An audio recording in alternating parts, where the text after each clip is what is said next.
ہوا ہے اور اے این ایف کے 3 جوان اس میں شہید ہو گئے ہیں۔ تو اس پر ہم بات کر لیتے ہیں، ہمارے نمائندے موجود ہیں نوید بٹ، بتائیے گا کیا ڈیٹیل سامنے آئی ہیں؟ دیکھیں یہ اے این ایف کی ٹیم جو ہے انہوں نے معمول کے مطابق ترقی ٹول پلازا پر ناکہ لگایا ہوا تھا اور دوران چیکنگ راولپنڈی سے لاہور کی طرف جانے والی ایک مشکوک کار کو انہوں نے روکا تو جو ملزمان تھے کار سوار انہوں نے گاڑی بگا لی اور ڈمیلی موڑ کے مقام پر جب پہنچے تو اے این ایف کی ٹیم تعاقب کرتے وہاں پہنچی تو انہوں ملزمان نے ان کے اوپر سیدھے فائر کیے، جس سے 3 اہلکار ہیڈ کانسٹیبل گلزار، ذیشان اور مظہر جو ہے وہ موقع پر جہاں بحق ہو گئے، جس کے بعد اے این ایف کی ٹیم نے وہاں پر جو گاڑی تھی ملزمان کی اس کو قبضے میں لے لیا ہے اور ڈرائیور تھا اس کو گرفتار کر لیا ہے، جبکہ 2 ملزمان جو پہاڑوں کی طرف چلے گئے ہیں جن کی تلاشی کے لیے پولیس کا سرچ آپریشن جاری ہے۔ جی بہت شکریہ آپ کا۔ آل رائٹ جی، یہاں پر خبر یہ ہے کہ اب دیکھتے ہیں کیا ہوتا ہے، لوگوں کو بڑا انتظار ہوتا ہے تنخواہوں میں، پینشن میں اضافہ، تو ہو سکتا ہے اس جگہ کوئی ریلیف ہو عوام کے لیے، لیکن اس سے پہلے کہ ہم آگے بڑھیں اور اپنے سیگمنٹس کی طرف جائیں، کیونکہ 10 بجے بھی ہم نے بہت ساری چیزیں آپ کے لیے رکھی ہیں جو آپ کے ساتھ شیئر کریں گے۔ اس وقت ایک بریکنگ نیوز ہے، وہ شیئر کر لیتے ہیں۔ بریکنگ نیوز بالکل شیئر کریں گے ہم، ہاں،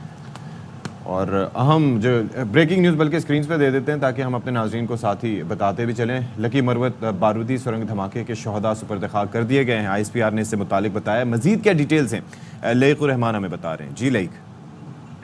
جس وقت لکی مروت بارودی سرنگ کا دھماکہ جو 9 جون کو ہوا تھا اس میں شہید ہونے والوں کو پورے فوجی اعزاز کے ساتھ ان کے آبائی علاقوں میں سپرد خاک کر دیا گیا ہے۔ نماز جنازہ میں حاضر تلویت افسران، جوانوں، شہداء کے عزیز و اقارب اور اہل علاقہ کی بڑی تعداد نے شرکت کی تھی، اور ساتھ ہی اس کا اعادہ بھی کیا گیا ہے کہ سیکورٹی فورسز دہشت گردی کے خاتمے کے لیے پرعزم ہیں اور بہادر شہداء کی یہ قربانیاں کے عزم کو مزید تقویت دیتی ہیں۔ جی شکریہ like, thank you so much.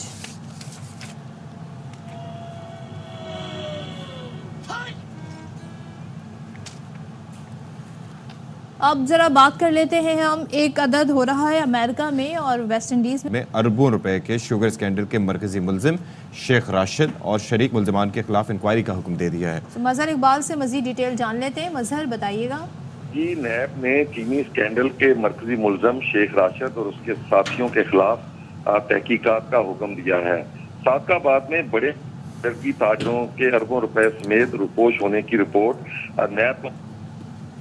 D G NAB Amjad Majeed Aulakh نے تحقیقات کا حکم دیا ہے اور اس کے خلاف باقاعدہ تحقیقات شروع کر دی گئی ہیں۔ نیب کی تفتیشی ٹیم نے سابقہ بعد میں ایک چھاپہ بھی مارا ہے اور متعدد مقامات پر چینی اسٹاک کیے جانے کا انکشاف ہوا ہے۔ ابتدائی تحقیقات میں ملزم شیخ راشد کے سابقہ بعد میں 4 بڑے گوداموں کی موجودگی کا پتہ لگایا گیا ہے جنہیں اسٹاک کے لیے استعمال کیا جاتا رہا اور ان کو فوری طور پر سیل کر دیا گیا ہے۔ نیب لاہور تمام ملزمان کے خلاف نیب قانون نیشنل اکاؤنٹیبلٹی آرڈیننس 1999 اور اینٹی منی لانڈرنگ ایکٹ 2010 کے تحت تحقیقات کر رہا ہے اور اسسٹنٹ کمشنر سابقہ بعد کو ملزمان کی جائیداد پر ریسیور کے طور پر تعینات کر دیا گیا ہے۔ جی بہت شکریہ آپ کا مظہر۔ ایک اور اپڈیٹ آپ کے ساتھ شیئر کر لیتے ہیں۔ رینجرز اور اسپیشل انویسٹیگیشن یونٹ نے چیل چوک لیاری سے گینگ وار احمد علی مکسی گروپ کے کارندے سہیل احمد کو گرفتار کر لیا ہے، اور ترجمان رینجرز کا مزید کیا بتانا ہے اس حوالے سے نذیر شاہ ہمیں بتا رہے ہیں۔ جی نذیر۔